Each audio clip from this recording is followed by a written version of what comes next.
all drew a kind of, I mean, awe over those cars all lined up down that street. That's insane. Rushing water from floodwater, so dangerous. Oh, And yeah. so, yeah, that's something that at times you just have to be very cautious of. Right now, here in the coastal bend, our weather has changed just a little bit. We're not really dealing with an extreme.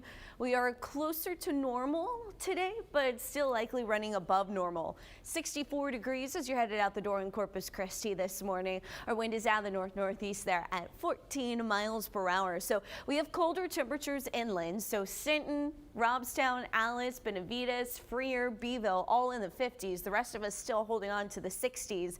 I think we'll stay in the 60s in Corpus Christi. High pressure building in now. That's going to bring us sunshine later on today, but a cold front did move through. So we are trending cooler, especially for our afternoon high temperatures and our overnight lows into tonight. So lots of sunshine, highs making their way to right around 80 degrees in Corpus Christi.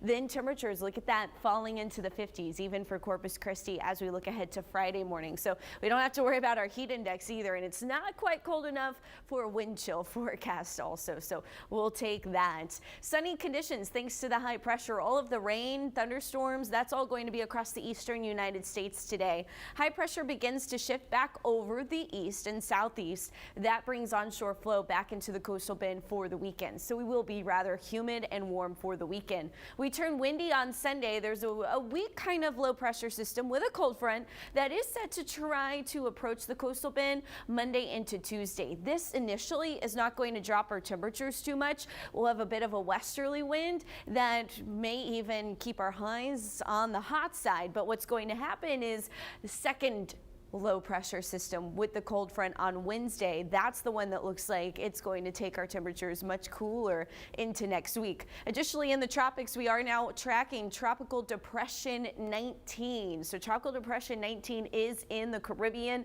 It is going to continue to move west, likely staying weak, but possibly a tropical storm, but it's going to stay fairly weak as it interacts with Central America and then tracks north over the Yucatan Peninsula. That's going to be a slow moving storm as we head into Monday. It's not going to be Monday till it starts to take a turn to the north. So when we take a look at the spaghetti plots, there it is hanging out there in the Caribbean, interacting with Central America, and then it tracks its way over the Yucatan. What's going to happen is that low pressure trough that has our cold fronts and cooler air coming to the coastal bend, that's likely going to steer this system back to the northeast. How strong it is? Well, there's going to be a lot of wind shear in the Gulf of Mexico, but still a little far out to give a forecast that far out on that system. So in your 7-day forecast, what you're looking at, 50s there on Friday morning. Be ready for the colder start.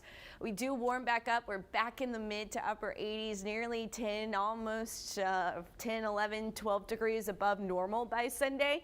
Then we see a chance for some rain as we see those cold fronts passing through, but the bigger front, the cooler air that we've kind of been waiting for, it looks like it may be here by Wednesday.